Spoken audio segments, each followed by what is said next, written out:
Bom, então aqui vai ser um resuminho, né, sobre o que foi o período regencial.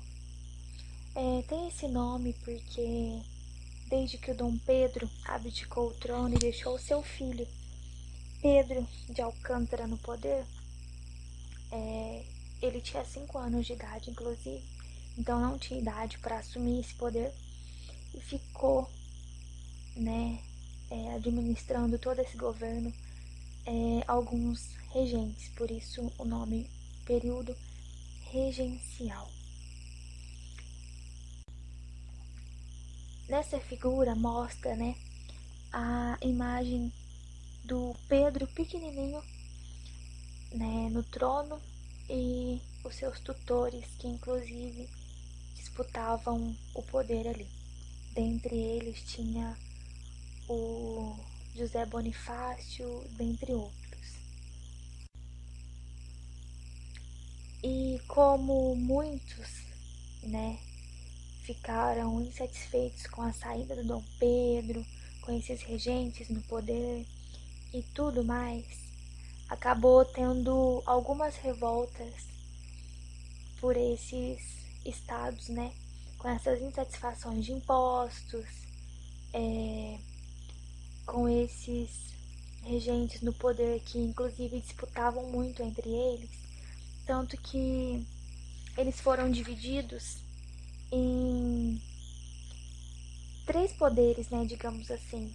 Os restauradores, que buscavam trazer os meios, né, do Dom Pedro ficar no poder novamente como estava, defendiam essa monarquia e a soberania do rei, ou seja, queriam deixar o poder conservado e centralizado em uma única figura. Já tinha o outro poder, que era os liberais moderados, como eu já citei anteriormente. Eles apoiavam esse sistema monárquico desde que o poder do imperador fosse limitado por uma constituição.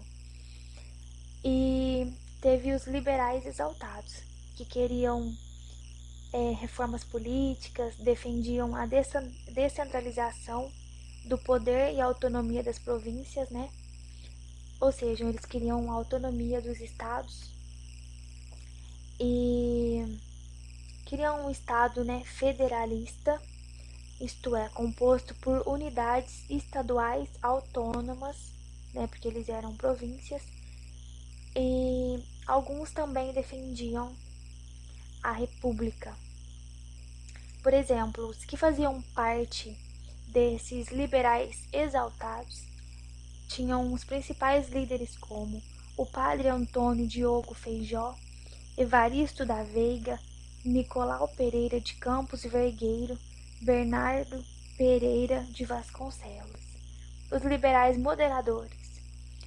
Os principais líderes eram Cipriano Barata, Borges da Fonseca, Miguel Frias de Vasconcelos. Tá, só esses. E os restauradores, os principais líderes eram o José Bonifácio de Andrada e Silva, Antônio de Carlos Andrada e Silva, Martim Francisco de Andrada e Silva. Por causa de toda essa disputa de poderes entre os restauradores, liberais moderados e liberais exaltados, eles criaram umas reformas na Constituição de 1824. Criaram o ato adicional, né, que era uma emenda constitucional com algumas mudanças, como a suspensão do poder moderador durante as regências, criação de assembleias legislativas provinciais com deputados eleitos por 2 anos,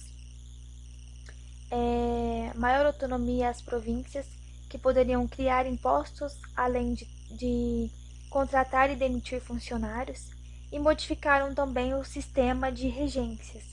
Em vez de 3 regentes, o império seria governado por apenas um, que era eleito em voto secreto para um mandato de 4 anos. E enquanto eles disputavam todo esse poder, faziam essas reuniões, constituições e tudo mais, o país acabou tendo condições de vida muito precárias, né? A população acabou sofrendo muito e essas condições de vida ficavam cada vez mais péssimas.